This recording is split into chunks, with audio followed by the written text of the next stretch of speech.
todos los que no me conocen, yo soy Diana Morales Castro, soy intensivista anestesióloga, trabajo en Costa Rica en el Hospital Calderón Guardia y esta serie de webinars nació como una idea de compartir la educación y todo lo que hacemos en Latinoamérica y un poco alrededor del mundo, entonces siempre traemos gente de todo lado a compartirnos temas distintos y hoy vamos a hablar uno que en particular es de mis temas favoritos. Porque vamos a hablar un poco de la inequidad de género en cuidado crítico, en el cuidado hacia nuestros pacientes. Y aunque nosotros no lo pensemos, tenemos un montón de vallas y sesgos que a veces ni siquiera nos damos cuenta y es importante que empecemos a conversar de estos temas, no solo para decir qué sucede, sino para también buscar estrategias en cómo podemos mejorar. Y hoy va a estar con nosotros la doctora Natalia Angeloni. Tengo el placer enorme de que ella nos acompañe el día de hoy para hablar del tema. Ella trabaja en la unidad de quemados del Hospital Sunnybrook en Toronto y es una candidata al PhD con la Universidad de Toronto también. Justo este es uno de los temas sobre los que más trabaja en la investigación clínica. Gracias, Nati. Te dejo la palabra. Muchas gracias. Mi nombre es Natalia Angeloni. Como Diana dijo, estoy actualmente viviendo en Toronto, en Canadá. Trabajo en la unidad de quemados del Hospital de Sunnybrook y soy estudiante de doctorado de epidemiología clínica en la Universidad de Toronto. Este es el tema de mi tesis doctoral, así que es un tema que me apasiona mucho. Lo que más quiero comunicar en este webinar es que esto no es para que se lleven datos concretos, que ni nada como para anotar, es solamente para hacer un nuevo cableado en la cabeza y pensar en estas diferencias de cuidados críticos de acuerdo al sexo y tratar de empezar a pensar un poco también por qué pasan. Y también un par de detalles metodológicos detrás de los estudios para poder entender un poco más de dónde vienen.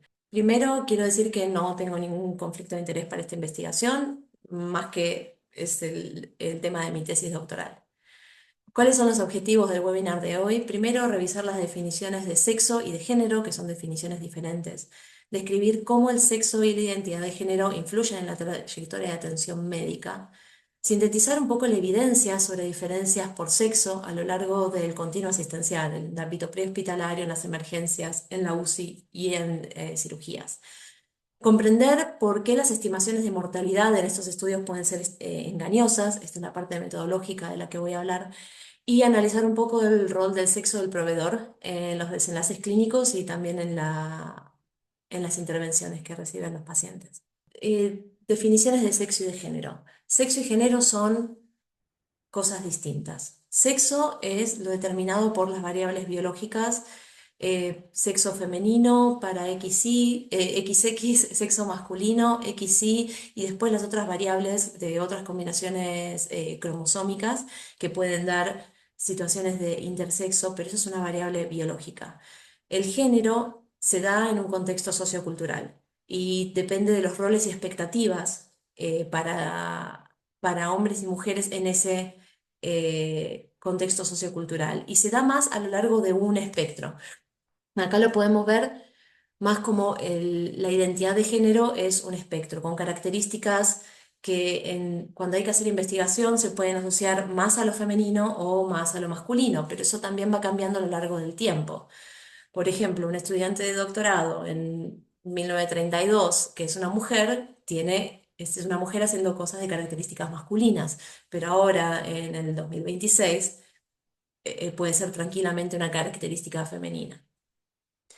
Hay estudios, este es un grupo de Toronto que estudia las características más femeninas y más masculinas para generar lo que es un gradiente de género de acuerdo a las razones por las que los pacientes ingresaron a- al servicio de emergencias por un trauma. Entonces lo que ellos lo describen es un poco más como un continuo donde hay mucha superposición de características del sexo masculino y femenino, pero después hay cosas que son más del lado masculino y más del lado femenino. Y para hacer eso ellos usaron códigos del ICD-10, la adaptación canadiense de los códigos del ICD-10 y lo que ven, por ejemplo, si la razón de admisión a un servicio de emergencias por un traumatismo de cráneo tiene que ver con eh, haber sido víctima de un traumatismo de cráneo durante un encuentro deportivo, eso es más del lado masculino, si es un deporte de contacto. En cambio, si es por gimnasia artística, es más del lado femenino. Y lo que vieron, no voy a hablar específicamente de esto porque es un poco demasiado específico, pero lo que vieron es que el espectro de género se asocia más se asocia más que el sexo en los tratamientos recibidos. Entonces, para cerrar un poco más el tema de las diferencias de sexo y de género, por ejemplo, tenemos un politraumatismo con un hematoma en la próstata. Eso es algo particular del sexo masculino. Tenemos un traumatismo con una perforación uterina del sexo femenino, un desprendimiento traumático de placenta en una embarazada. Eso es del sexo femenino. Pero después tenemos cosas que son del género. Un traumatismo de cráneo durante un partido de fútbol americano es más del género masculino, incluso si es una mujer que se identifica como mujer la que tuvo el traumatismo, o un traumatismo de cráneo después de un altercado con la policía, lo primero que vamos a pensar todos, y esto es un sesgo, es que va a ser un hombre, o un traumatismo por violencia en la pareja, vamos a pensar que es más una mujer. Entonces, estas definiciones de sexo y de género hay que tenerlas bien en cuenta porque modifican completamente cómo nosotros nos aproximamos a un encuentro con un paciente como profesionales de la salud. Y desafortunadamente lo único que tenemos para medir nosotros es el sexo de los pacientes cuando hacemos estudios retrospectivos en la mayoría de las bases de datos grandes. Hay lugares donde tienen mejor registrado lo que es la identidad de género. Entonces vamos a empezar con lo que es la atención prehospitalaria. Los estudios empezaron un poco con lo que es la atención prehospitalaria de estudios de paro cardíaco. Entonces, lo que vieron es que había disparidad en una aclaración que me olvidé de hacer, es que en los estudios viejos sexo y género se usan como términos iguales, no son los mismos términos y acá van a haber muchos estudios que se refieren a género cuando en realidad están hablando de sexo. Entonces lo que ven es que las mujeres tienen menos posibilidad de recibir RCP cuando están en la calle. Este es lo mismo, pero son estudios un poco más nuevos. Después, que esto también se produce que en los paros cardíacos fuera del hospital, las mujeres no solamente reciben menos RCP, sino que también tienen mayor mortalidad por recibir menos RCP, puede ser. Eh, y después, en este estudio, que es un poco más nuevo, lo que muestra es que sí, los hombres reciben más RCP, los hombres tienen menor mortalidad en paro cardíaco, pero eso no se refleja en mejor outcome neurológico. Ahora, el tema es por qué pasa esto, por qué se desploma un hombre, se desploma una mujer y las mujeres reciben menos RCP que los hombres. Entonces puede ser pudor por exponer o por tocar a las mujeres, puede ser una falta de conocimiento, de reconocer los síntomas que llevan a un paro cardíaco en una mujer, puede ser un sesgo educativo. Hay varias preguntas. Ah, perfecto. No, No pensé. vos seguís, si hay preguntas yo te digo. Muchísimas gracias. Afortunadamente, un grupo estudió esto. Perdón, acá. Estudió esto. Y lo que hicieron fue en una plataforma de Amazon donde la gente se ofrece a hacer entrevistas por plata, lo que agarraron un grupo bastante heterogéneo de hombres y mujeres en edad trabajadora y les hicieron primero un cuestionario predeterminado donde veían que la persona tenía capacidad de responder preguntas y después lo que hicieron una pregunta abierta que dice que hay varios estudios que demuestran que las mujeres reciben reanimación cardiopulmonar con menos frecuencia que los hombres. ¿Tenés alguna idea de por qué esto sucede? Y las respuestas que salieron, lo que hicieron es unos métodos mixtos con estudio cualitativo también. Primero es la sexualización del cuerpo de las mujeres. Lo que decían es que los hombres dicen, no, a mí me da miedo en la vía pública tocarle el pecho a una mujer, así que si se desploma no empiezo resucitación porque tengo miedo de que me denuncien. Otros hombres pueden decir, no, a mí me parece que van a pensar que soy un pervertido por empezar a tocarle el pecho a una mujer. Entonces la sexualización del cuerpo de la mujer parecería que es una de las razones. Después las percepciones de fragilidad. Hay gente que dice, no, si yo, que soy un hombre grande, empiezo a hacer masaje cardíaco con una mujer, le voy a romper las costillas, le voy a dañar el tórax. Tengo mucho miedo de lastimar a la mujer por hacerle el paro, por hacerle la resucitación cardiopulmonar. Y después está por último lo que es el bias educativo, el sesgo educativo. Se considera que las mujeres son más teatreras, más emocionales, que que si se desmayan es porque que si colapsan en el suelo es porque están desmayándose, no porque algo serio les puede estar pasando. Y entonces nosotros como trabajadores de salud no vamos a sexualizar el cuerpo de una mujer porque menos que menos en cuidados críticos y las percepciones de fragilidad, cuando nosotros sabemos que un paro cardiorrespiratorio, la maniobra de RCP es igual en hombres y en mujeres, no van a ser un factor, pero el bias educativo sí, porque la verdad es que todos crecimos expuestos a estas situaciones, donde vimos las telenovelas con las mujeres súper emocionales que se desmayan, que gritan, que se colapsan, el hombre que viene que las salva, y eso también educa. Ahora vamos un poco a lo que es al acceso hospitalario en trauma. Hay varios estudios que muestran que hombres y mujeres, cuando tienen un trauma en la vía pública, no tienen el mismo acceso al hospital. Uno muy grande es este de Gómez, que es un estudio que se hizo acá en Ontario, y lo que vieron es que las mujeres con trauma severo era mucho menos probable que sean recibidas, que sean referidas a un centro de trauma comparado con los hombres. Después, en este estudio de Ingram también vieron lo mismo, pero que las mujeres tardaban más en llegar a un centro de trauma en minutos que los hombres. En Noruega, lo que vieron es que cuando el trauma se interpretaba como como un trauma de baja energía, que es el trauma más común en la gente mayor, que es la caída de propia altura y tener un trauma de cráneo, eh, le daban poca prioridad y que las mujeres tenían más este tipo de traumas que los hombres. Y después en este directamente lo que ven es 2,75 odds más de tener menos prioridad, de tener más prioridad en los hombres que en las mujeres. Nosotros hicimos un estudio, este estudio se aceptó en el Canadian Medical Association Journal, pero todavía no está publicado, se va a publicar en los próximos meses, en los que vemos las diferencias de trauma, las diferencias de admisión a un centro de trauma en adultos con traumatismo de cráneo. Lo primero que quiero aclarar es que está demostrado en Canadá que los pacientes que tienen un trauma grave, cuando son admitidos a un centro de trauma, tienen mejores outcomes que los que no son admitidos a un centro de trauma.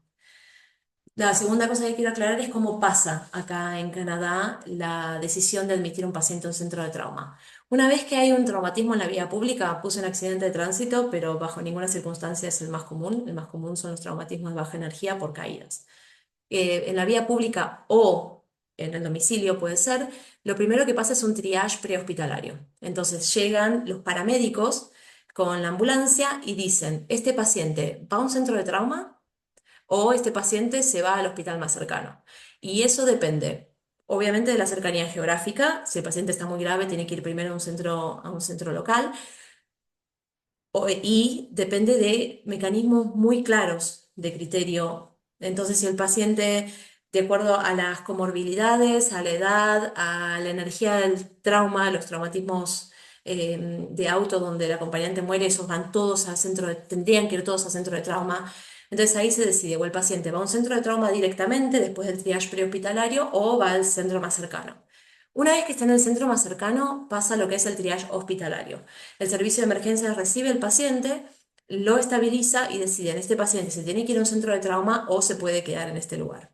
Nosotros lo que quisimos estudiar es ver si tener diferente ser de sexo hombre o mujer, eh, ser de sexo hombre o mujer interfiere en la admisión a un centro de trauma. Pero queríamos primero ver que tengan el mismo nivel socioeconómico, la misma edad, que vivan o todos en zona rural o en zona no rural y las mismas comorbilidades y además que la tengan similar severidad del trauma. Entonces, el objetivo era evaluar la asociación entre el sexo del paciente y la probabilidad de ser admitido a un centro de trauma después de un traumatismo de cráneo, ajustando por todas estas variables. Y lo que hicimos es un estudio de base poblacional en Ontario. Básicamente, la exposición principal era el sexo, que es femenino versus masculino, es autorreportado en Ontario y las opciones son femenino versus masculino, lo cual es una limitación. Y el resultado era la admisión a un centro de trauma, ya sea por triage prehospitalario o triage hospitalario. Y ajustábamos por las covariables que mencioné, por edad, por comorbilidades, que eran enfermedades cardíacas, coronarias, respiratorias, trombóticas, neoplásicas, todas las enfermedades que puedan decir que el paciente está anticoagulado, por ejemplo, que es uno de los criterios para llevarlo a un centro de trauma, se ajustó por eso. Y también ajustamos por demencia. El nivel socioeconómico, la zona cultural y la severidad del trauma, que lo medimos con el Injury Severity Score y con el Abbreviated Injury Severity Score de la cabeza. Y tuvimos un estudio, una corte que era de 55.600 pacientes, donde 21.700 eran mujeres y el resto eran hombres. Lo que hicimos es una regresión logística. Acá a la derecha están todas las variables que incluimos en la regresión logística y lo que podemos ver es que mujeres versus hombres, las mujeres tienen 0,75 los odds de ser admitidos a un centro de trauma, incluso a misma severidad, a mismo nivel socioeconómico, a misma edad. Y estos dos son dos análisis de sensibilidad que muestran resultados consistentes. Y este es el gráfico más claro que muestra, estas son probabilidades ajustadas. Lo que se hace el modelo de regresión logística y a cada paciente se le asigna una probabilidad de ser admitido y después en cada estrato de edad de edad se mide qué probabilidad de ser admitidos tenían de acuerdo a los datos que tenemos. Y lo que vemos es que las mujeres siempre tienen menos probabilidad de ser admitidos que los hombres, aunque el Injury Severity Score, las variables socioeconómicas, las comorbilidades y las de edad son la misma. Y hicimos análisis estratificados de subgrupos y lo que vemos es que en los pacientes mayores de 65 años, los odds para las mujeres son incluso mucho más bajos. Tengan un poco de cuidado porque estas son probabilidades, estos son odds, por eso acá se ven más juntos, porque hay menos, pero porque el riesgo absoluto es distinto, pero los odds son más grandes para personas más adultas, entonces las mujeres tienen menos probabilidades de ser admitidas a un centro de trauma y eso es más importante en gente mayor a 65 años.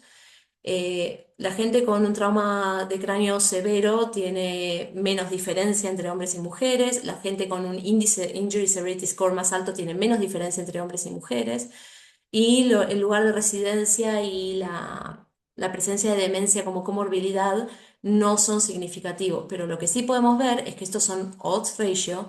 Acá es el odds ratio de 1 y que todos los estimadores y los intervalos de confianza están a la izquierda. O sea que no importa el subgrupo que estemos analizando, las mujeres siempre tienen menos chances de ser admitidas a un centro de trauma. Ahora, ¿qué pasa en la atención hospitalaria?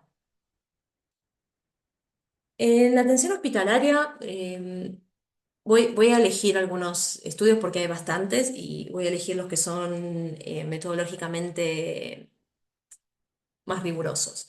Entonces, en este estudio lo que hizo este grupo es, analizaron primero los datos del Crash 2 y el Crash 3 y vieron cuál era el beneficio de mortalidad. O sea, el Crash 2 y el Crash 3 es el estudio donde se le dio ácido tranexámico a los pacientes y se vio que el ácido tranexámico disminuye la mortalidad en el trauma y a partir de ahí el ácido tranexámico se volvió una medida de primera línea para el manejo del trauma. Entonces, primero vieron el efecto en hombres y mujeres, ay, perdón, el efecto en hombres y mujeres del ácido tranexámico eh, y vieron que no había diferencia. En el Crash 2 no hay diferencia, los dos grupos, hombres y mujeres, tienen beneficio con el ácido tranexámico. En el Crash 3 tampoco hay diferencia, los dos grupos tienen beneficio con el ácido tranexámico y si juntás los dos grupos, eh, se ve que el beneficio es bastante grande. Esto es mortalidad, así que el odds menor a 1 implica mejor supervivencia si se recibe el ácido tranexámico. Lo que hicieron es que después compararon, no compararon, después analizaron el registro de trauma de ellos, que se llama el TARN, perdón, y vieron cuántos pacientes recibieron ácido tranexámico. Y acá lo que vieron es, ajustaron a riesgo, ellos lo hicieron con el BAT score, que es un riesgo basal de mortalidad en trauma, y lo que vieron es la diferencia entre hombres y mujeres, de la probabilidad de las mujeres de recibir el ácido tranexámico comparados con hombres en su mismo registro. Y lo que vieron es que las mujeres siempre están debajo, a menos que sean un riesgo muy, muy alto, donde puede ser un poquito que se junte con la probabilidad del hombre de recibir. Así que incluso una medida de primera línea, como es el ácido tranexámico, las mujeres lo recibieron menos. Y entonces, aunque el registro de ellos, el TARN, incluye mortalidad, los autores no la utilizaron la mortalidad para evaluar el efecto del tratamiento. Y eso es muy importante porque lo vamos a ver después. Nosotros en nuestro estudio, el que se está por publicar, lo que vimos es que las mujeres tenían obviamente menos tasa de admisión a centros de trauma, tenían menos probabilidad de admisión, 33% contra, 33% contra 46% de admisión a una unidad de cuidados intensivos después de un trauma, pero esto es no ajustado y que la mortalidad era similar.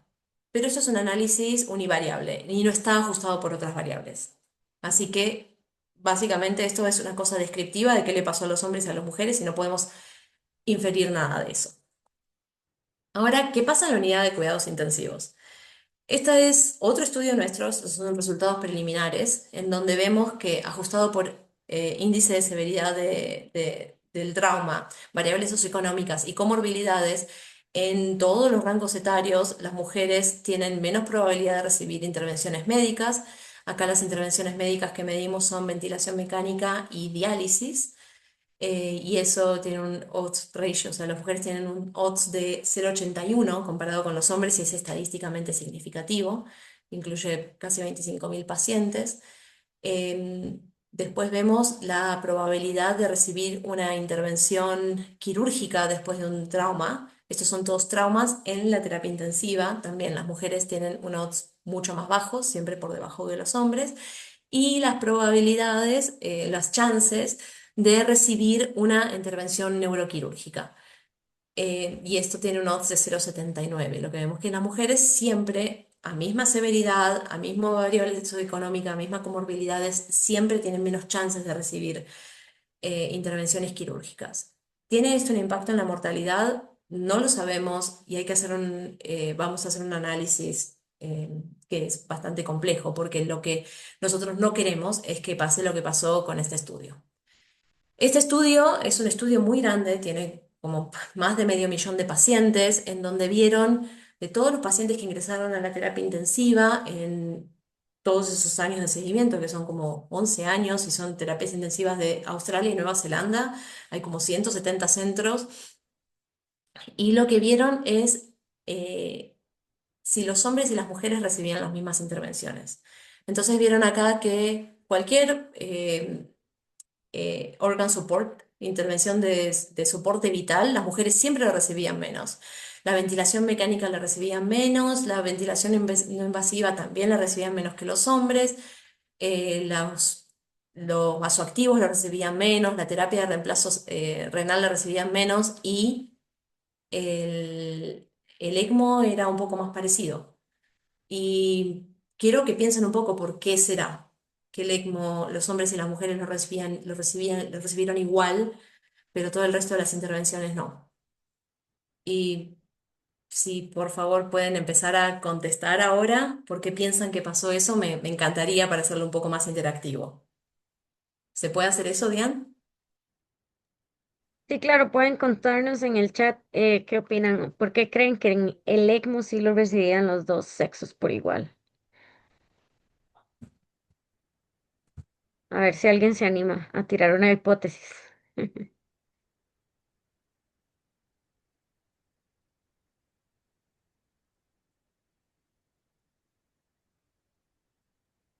Creo que no tenemos ningún valiente.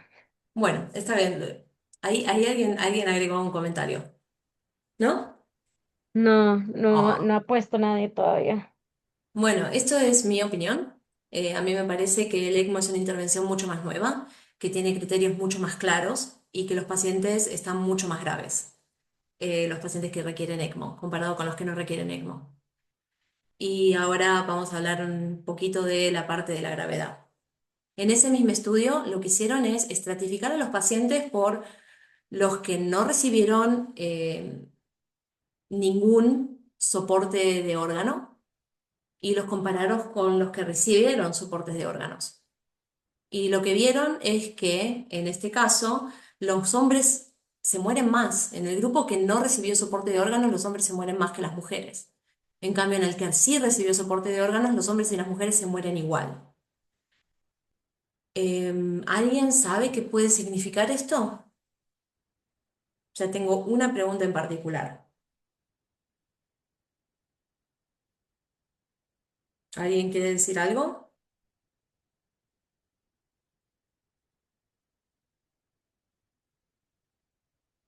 ¿No? Bueno, quería marcar lo del ECMO y en este caso podemos decir que entonces no hay que ventilar a las mujeres porque total no las perjudica no ventilarlas. ¿Ustedes creen que eso es algo correcto para decir? Porque eso es lo que infiere este estudio. Este estudio lo que dice es, en el grupo que no recibió intervenciones, las mujeres no se murieron más y las mujeres reciben menos intervenciones. Entonces, tal vez no hay que intervenir a las mujeres, no hay que ponerlas en ventilación mecánica o darles tantos vasoactivos o dializarlas porque tienen otros factores que las protegen. ¿Ustedes creen que eso es correcto o no?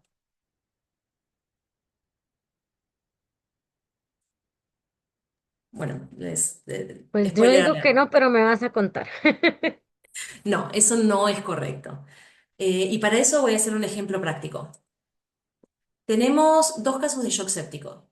Uno es un paciente de 78 años que está con norepinefrina a 0,03 microgramos por kilo por minuto.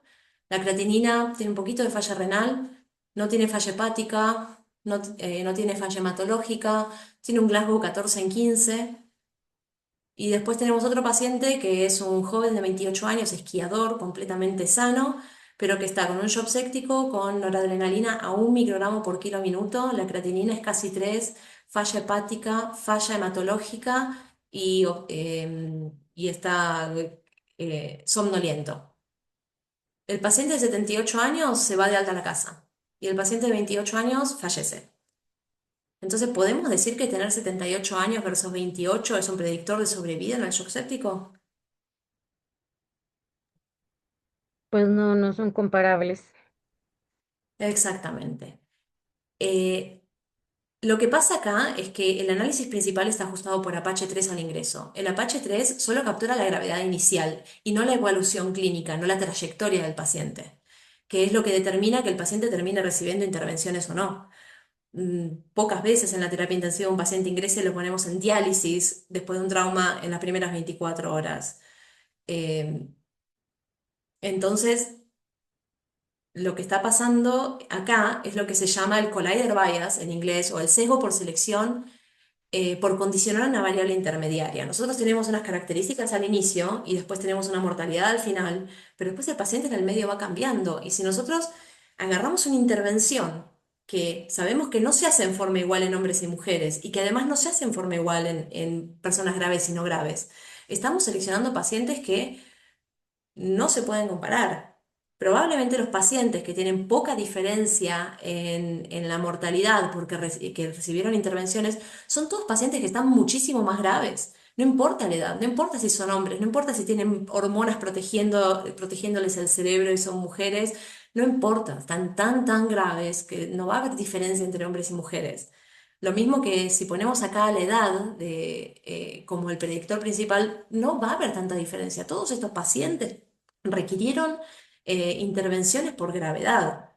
¿Se entiende esa parte? ¿Se entiende por qué no hay que seleccionar? Y por eso es muy difícil decir si estas intervenciones que se le administran a hombres y mujeres en forma desigual afectan o no en la mortalidad. O decir, bueno, sí, las mujeres reciben menos intervenciones, pero total no se mueren más. Y no importa si tenés hormonas de mujer joven o no, o falta de hormonas de mujer vieja o no. Cuando el paciente está grave, una cuestión de base como el sexo no va a determinar el outcome. Lo mismo que en este caso, que el paciente tenga 78 años no va a determinar que se muera, comparado con este de 28 años que está muchísimo más grave. Pero después tenemos lo que pasa en la UCI cardiológica. En la UCI cardiológica, eh, hay diferencias en la utilización de recursos, y hay diferencias en el outcome. Más que nada, el paciente que entra con shock cardiogénico y el paciente que entra después de una parada cardíaca. Pero es muy diferente eso, porque en la parada cardíaca, si el paciente no se le empieza resucitación cardiopulmonar, el paciente o no ingresa o ingresa y tiene un mal outcome neurológico en el peor de los casos, ¿no? Del ingreso. Entonces ahí sí podemos ver, porque es una medida que se toma en el momento, no es que se toma a lo largo de la trayectoria. Entonces, en este caso, en donde se ve que en las mujeres se dieron menos catéteres, se usaron menos catéteres pulmonares, esto es en el shock cardiogénico por falla cardíaca. Se usaron menos catéteres pulmonares, se usó menos ECMO y también se ve que en las mujeres hay más mortalidad. Eh, Se puede decir que, bueno, tal vez es porque recibieron menos ECMO y puede ser, pero no lo sabemos. Pero puede ser que haya un poco más de relación que decir directamente a esta mujer no la ventilo, total, no se va a morir. Como algunos autores intentan concluir viendo que a pesar de que las mujeres no reciben menos intervenciones, se mueren lo mismo que los hombres. Y en este estudio de paro cardíaco, lo que se vio es que también las mujeres recibían menos intervenciones y también tenían más mortalidad. Siempre que vamos a ver trayectorias no, outcomes de hombres y mujeres, los outcomes de las mujeres con respecto a la enfermedad coronaria, paro cardíaco, bueno, muerte súbita, infarto, tienen peor outcome que los hombres. Y todavía no está bien explicado por qué, lamentablemente. Yo Pero tengo una ocurre sí. teoría, a ver si me Sí. decís. Este, es que todo fue estudiado por hombres, en hombres, los síntomas, cómo los manejamos, la farmacología de los medicamentos. Digo, a mí se me ocurre que por eso siempre decimos que las mujeres tienen dolor atípico, pero tal vez ese sea el dolor típico en una Como mujer. todas las mujeres, exactamente. Y aparte, bueno, esto es un dato importante acá, la disfunción del ventrículo derecho es más difícil de diagnosticar que la disfunción del ventrículo izquierdo y las mujeres tienen más frecuentemente disfunción del ventrículo izquierdo que el derecho. Detalle, en este estudio al menos. Esta es la última parte de la charla, lo que quiero hablar un poco son las características del proveedor. Este es un estudio que se hizo en el 2018 y lo que vieron es que la concordancia de sexo entre el paciente y el médico em, hacía que, o sea, básicamente lo que vieron es que cuando la línea azul son pacientes tratados por mujeres. Las pacientes tratadas por mujeres tenían la misma mortalidad si son hombres o mujeres. En cambio, los pacientes tratados por hombres, que es la línea mayor, la línea roja, si son tratados por mujeres, tienen menos mortalidad que si son tratados por hombres. Entonces, lo que vieron es que hay un tema único, que es cuando un médico hombre trata a una paciente mujer y que en el servicio de emergencias haya más mujeres, hacía que esto pase menos.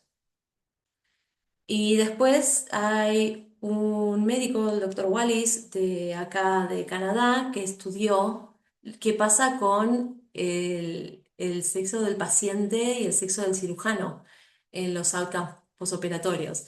Y lo que ven es que eh, los pacientes masculinos con un médico masculino era la referencia, y con un médico femenino no había grandes diferencias en mortalidad y en complicaciones, readmisiones y otras complicaciones y mortalidad y conjunto. En cambio, cuando las mujeres son el paciente, el médico sea mujer también, pero cuando el médico es hombre, la mortalidad es mayor, el outcome compuesto es mayor, la mortalidad es mayor, las readmisiones son mayores y las complicaciones son mayores. Entonces, la discordancia de género afecta a los outcomes únicamente si es entre paciente mujer y médico hombre, o y cirujano hombre. Este estudio fue el primero que se hizo, después fue confirmado con otros estudios y revisiones sistemáticas que acá no puse, pero parece que esto es un caso que se repite en todas las especialidades quirúrgicas. Entonces, como conclusiones, las mujeres reciben intervenciones menos frecuentemente que los hombres. Y eso aunque compartan gravedad y comorbilidades. Y hay muchas razones propuestas para esto y son muy difíciles de estudiar. Una es la que dijo Diana, la subrepresentación de mujeres en la investigación clínica. La mujer, como elemento de investigación clínica, es algo muy nuevo. Antes se necesitaba autorización del marido para participar de estudios. Y si los estudios no eran de una enfermedad asociada al XX, ni siquiera se contaba con la participación de mujeres asociada, que ellos asociaban a XX. Después, la influencia de género en determinantes sociales, el nivel socioeconómico, cuando se ve la distribución de quintiles, no tanto acá en Canadá, pero en otros países, en Latinoamérica, se ve que las mujeres están en los quintilos más pobres comparado con los hombres que están en quintilos más altos. El lugar de residencia, las conductas de riesgo. Los hombres son más propensos a exponerse a conductas de riesgo y todavía no hay acuerdo si esto es una cuestión hormonal o es una cuestión de comportamiento. Y no hay acuerdo en la comunidad médica. En realidad no se encuentra asociación entre el nivel de testosterona y comportamientos de riesgo. Pareciera ser algo más de la esfera del patriarcado, que habilita estos comportamientos en el sexo masculino y no son habilitados en el sexo femenino. Y la presencia de sesgos implícitos, que influyen en la evaluación clínica y las decisiones. Como dije antes, es que todos crecemos viendo las telenovelas de la mujer súper emocional, la mujer que se colapsa y se desmaya por emociones y que llora, y el hombre que se mantiene firme y que la rescata, y que eso también educa y también afecta cómo vamos a atender a nuestros pacientes. Segunda conclusión es que no está claro el impacto en la mortalidad, no está bien evaluado. Hay que hacer análisis de mediación que son muy complejos. Y incluso así no sé si se puede llegar a una em, conclusión clara. Y la tercera conclusión es que tener mujeres en el equipo médico mejora el acceso de mujeres a intervenciones y los outcomes en general. Eso ya está demostrado y está confirmado.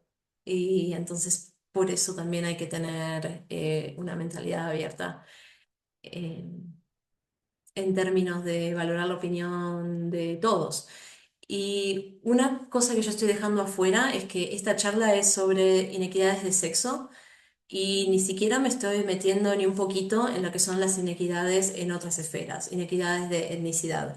Hay muchísima evidencia en eso, de lo que es la satisfacción de los pacientes, cuando el equipo es multicultural, de lo que son los outcomes de las empresas. Las empresas cuando en el comité directivo tienen más mujeres y gente de diversidad, más diversa, les va mejor.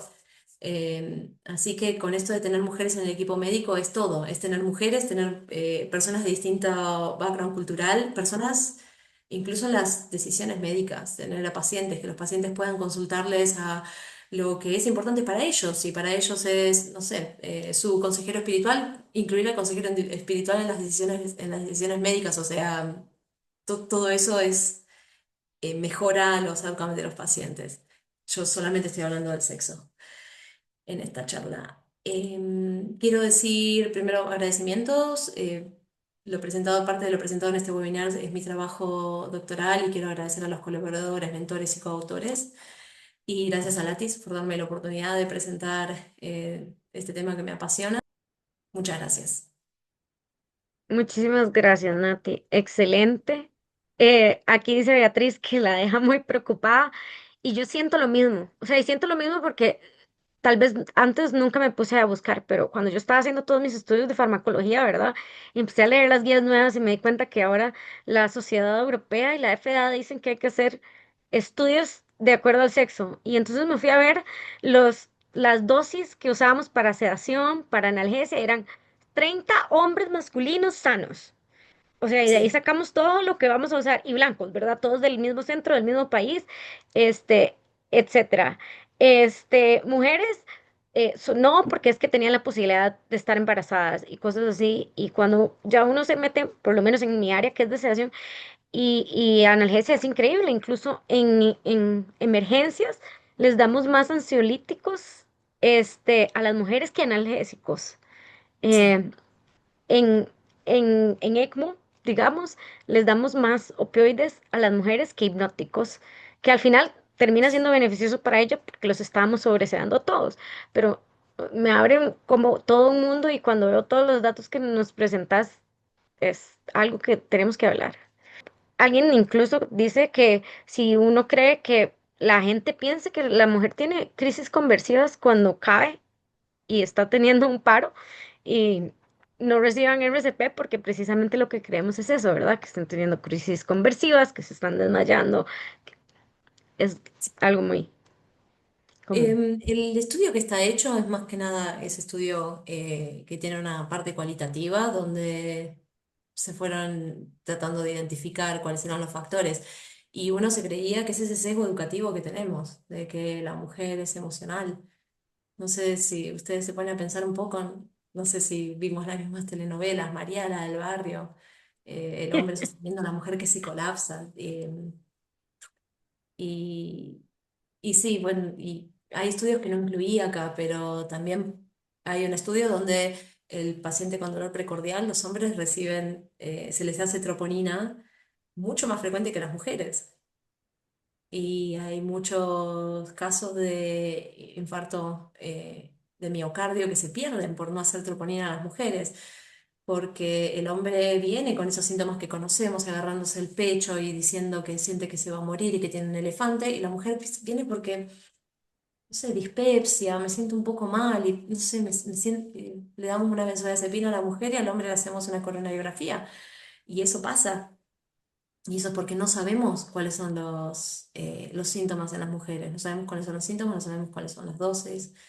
Y ahora todos los estudios se están haciendo con lo que se llama Gender Bias Analysis, porque además hay otra cuestión, que nosotros interpretamos esto como inequidad, bueno, hagamos equidad. Y hay una frase muy buena que dice que hacer equidad por el mero hecho de hacer equidad deja fuera la justicia. Hay poblaciones que necesitan más atención que otras. Otros mensajes que dice que todos los datos expuestos dejan mucho que pensar y hay mucho por trabajar. Que gracias por compartir. Excelente presentación que nos deja reflexionando. Esa es Catalina de Buenos Aires. Y dicen varios que muchas gracias y que excelente charla. Y yo comparto el sentimiento. Y es que cuando uno se pone a ver, ¿verdad? O sea, entre más mujeres, por, no sé si será cultural, podría ser, pero en general somos las cuidadoras, ¿verdad? Y entre más mujeres hay en la elaboración de políticas, guías en los servicios, mejoran los outcomes de los pacientes en general. Pero nos tomó muchísimos siglos, ¿verdad? Poder llegar a trabajar ahí en conjunto y de codo a codo con los demás. Y como vos decís, o sea, tal vez trabajar en equidad no es la solución, pero entonces, ¿qué cosas crees o qué accionar podemos tener aparte de darnos cuenta que tenemos sesgos inconscientes que determinan cómo tratamos a nuestros pacientes? ¿Cómo podemos trabajar esto? Tener guías claras, pero que las guías que tenemos ahora hay que reevaluarlas en términos de análisis de sexo y de género, ¿no? Porque hay un estudio, es otro estudio que demuestra que la estratificación de riesgo en hombres es mucho más alta. Y a pesar de que tienen los mismos signos y síntomas que las mujeres, los hombres tienen estratificación más alta y son admitidos más a la terapia intensiva. Y la verdad es que se terminan teniendo mayor mortalidad los hombres que las mujeres. Entonces hay una diferencia ahí y tenemos que evaluarla, tenemos que ir de vuelta a estudiarla. Me parece que estamos muy temprano en, en el tema de inequidad, de disparidad y no, ni siquiera estoy hablando de diversidad de género, porque ahora estamos hablando de hombres versus mujeres, lamentablemente. Es lo único que podemos hablar de las mujeres, de estos estudios. Demasiadas gracias, Nati. Excelente. Gracias por compartir tu conocimiento y tanto con nosotros. Y los queremos invitar a todos. Nuestro siguiente webinar, el 28 de abril, vamos a hablar del trasplante pulmonar en Latinoamérica, con la doctora Adriana Valverde. Y muchísimas gracias a todos los que se unieron y a Nati, por habernos compartido todo su conocimiento. Muchísimas gracias a todos por escucharme. Fue un placer.